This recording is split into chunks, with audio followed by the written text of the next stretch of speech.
Hello friends, learning के नए अंदाज में आपका स्वागत है। आज की इस वीडियो में हम मोल्डिंग सैंड के टाइप के बारे में पढ़ेंगे। मोल्डिंग सैंड के बहुत सारे टाइप्स होते हैं, एक एक करके इनका अध्ययन करेंगे। ग्रीन सैंड, सबसे पहले हम ग्रीन सैंड के बारे में जानते हैं। देखिए, सैंड का नेचुरल या फिर मॉइस्ट स्टेट ग्रीन सैंड कहलाता है।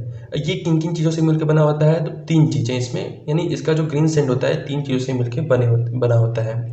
क्या क्या? सिलिका सैंड, क्ले, क्ले 20 से 30% होता है, और वाटर। वाटर इसमें 6 से लेके 10% तक वाटर होता है। देखिए, इसमें वाटर के कंटेंट होते हैं, इसलिए इसमें मॉइस्चर होता है, और इसको जो शेप दिया जाएगा वो शेप में ये कन्वर्ट हो जाता है ग्रीन सैंड। अब ग्रीन सैंड का यूज कहाँ किया जाता है? तो ग्रीन सैंड का यूज किया जाता है स्मॉल साइज कास्टिंग में। स्मॉल साइज में इस कास्टिंग में इसका इस्तेमाल किया जाता है। और किस में किया जाता है? फेरस और नॉन फेरस दोनों प्रकार के मेटल में, फेरस एंड नॉन फेरस। अब ड्राई सैंड के बारे में जानते हैं। देखिए, ग्रीन सैंड से जब हम उसको मॉइस्चर को अगर हटा दिया जाए तो ड्राई सैंड कहलाता है। ठीक है, बस ये वाटर के परसेंटेज में से हटा दिया जाए तो ये यही ग्रीन सैंड ड्राई सैंड के रूप में कन्वर्ट हो जाता है।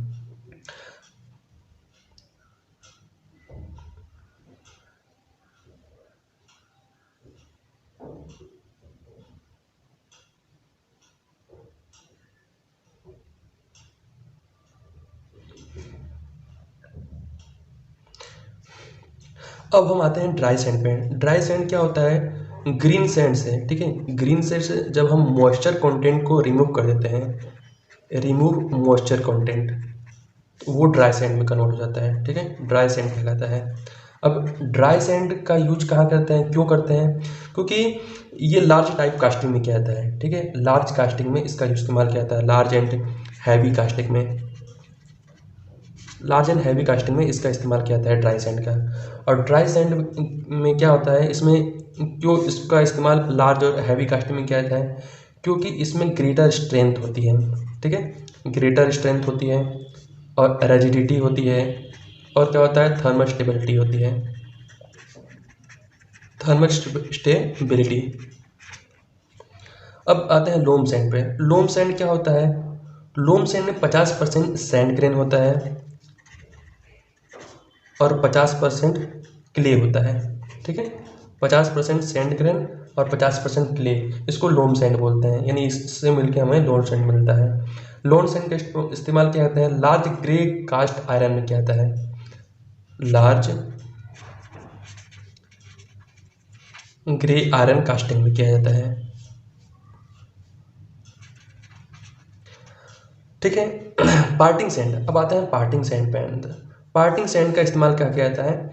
पार्टिंग सैंड का इस्तेमाल हम लोग पैटर्न, यानी अलग अलग पार्टिंग क्या होता है, सिंपल इसका अलग होता है, अलग करना। और इसका इस्तेमाल क्या किया जाता है? जब हम मोल्ड तैयार करते हैं तो इसमें हम पैटर्न के ऊपर में, ठीक है, आउटर सरफेस पे, यानी पैटर्न से जो सैंड टच में रहता है उसको बोलते हैं पार्टिंग सैंड, यानी पैटर्न की दीवारों पर लगाया जाता है। अब पैटर्न की दीवारों पर लगा के इसकी रैमिंग की जाती है, और इसको आसानी से विड्रा, इसको निकाला जा सके, ठीक है, आसानी से निकालने के लिए इस पार्टिंग सैंड का इस्तेमाल किया जाता है। ठीक है, तो पैटर्न की दीवारों पे इसका इस्तेमाल किया जाता है, तथा इसको मोल्डिंग बॉक्स के भी दीवारों पे इसका इस्तेमाल किया जाता है पार्टिंग सैंड का, ताकि हमको मोल्ड बनने के बाद में इसको सैंड को, मोल्डिंग बॉक्स को सैंड से अलग किया जा सके। ठीक है, ये सैंड से मोल्डिंग बॉक्स को अलग करने के लिए पार्टिंग सैंड का इस्तेमाल किया जाता है। अब आते हैं फेसिंग सैंड। फेसिंग सैंड थोड़ा कॉस्टली होता है, इसका इस्तेमाल बहुत ही पतले लेयर के रूप में किया जाता है। और कहाँ किया जाता है? ये जो कैविटी होता है, जो हमारा मोल्डिंग तैयार होता है, मोल्ड कैविटी तैयार होता है, उस कैविटी में सबसे आउटर सरफेस पे, जैसे ये हमारा अदर सैंड है और इसके आउटर सरफेस पे क्या है, ये हमारा कैविटी है। ठीक है, यहाँ पे मोल्टन मेटल हमारा आएगा, तो इसके मोल्टन मेटल के डायरेक्ट कॉन्टेक्ट में रहता है, ये फेसिंग सैंड है। ठीक है ना, ये जो कलर है ये फेसिंग सैंड है। ये प्योरी मोल्टन मेटल के डायरेक्ट कॉन्टेक्ट में आता है फेसिंग सैंड। अब फेसिंग सैंड कैसे बनाते हैं? तो सिलिका सैंड और क्ले से बनाते हैं। ठीक है, सिलिका सैंड और क्ले से बनाते हैं फेसिंग सैंड। और इसमें बिना कोई और किसी सैंड का इस्तेमाल किया हुआ, केवल सिलिका सैंड और क्ले को मिक्सर से फेसिंग सैंड बनता है। नेक्स्ट आते हैं बैकिंग सैंड पे। बैकिंग सैंड क्या होता है, जैसे कि नाम से ही आपको पता चलेगा, बैकिंग यानी बैकअप करना। ये फेसिंग सैंड के ठीक नीचे इसको लगाया जाता है। जैसे कि ये ऊपर का जो लेयर है ये है फेसिंग सैंड। ये facing sand direct molten metal के कांटेक्ट में आता है और फेसिंग सैंड आपका थोड़ा कॉस्टली होता है क्योंकि इसमें सिलिका और क्ले का मिक्सचर होता है, तो ये थोड़ा कॉस्टली हो जाएगा। तो इसको इकोनॉमिक बनाने के लिए इसके पीछे में एक बैकअप के लिए बैकिंग सैंड का इस्तेमाल करते हैं। ठीक है, बैकिंग सैंड को ब्लैक सैंड भी कहते हैं क्योंकि बीच ब्लैक कलर का होता है और उसके बीच में पीछे नॉर्मल सैंड होता है। ठीक है, तो बैकिंग सैंड जो होता है वो फेसिंग सैंड के पीछे इस्तेमाल किया जाता है और ये फेसिंग सैंड को एक बैकअप प्रोवाइड करता है। सिस्टम सैंड क्या होता है? सिस्टम सैंड जो हमारा कास्टिंग होता है, कास्टिंग के रिक्वायरमेंट के अनुसार बनाया जाता है। ठीक है, कास्टिंग के रिक्वायरमेंट के अनुसार हमको सिस्टम सैंड बनाया जाता है।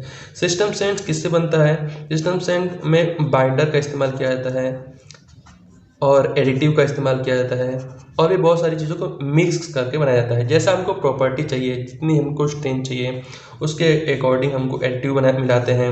जितना हमको स्ट्रेंथ यानी बॉन्डिंग चाहिए उसके लिए हम बाइंडर मिलाते हैं।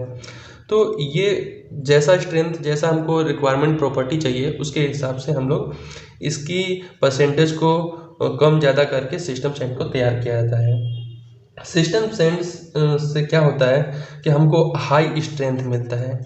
ठीक है, हाई स्ट्रेंथ और परमिएबल मिलता है। यानी परमिएबल में क्या होता है, इसमें से गैसेस बाहर निकल सके ये सैंड से, यानी इन सैंड के जो ग्रेन्स होते हैं उनके बीच में गैप होता है।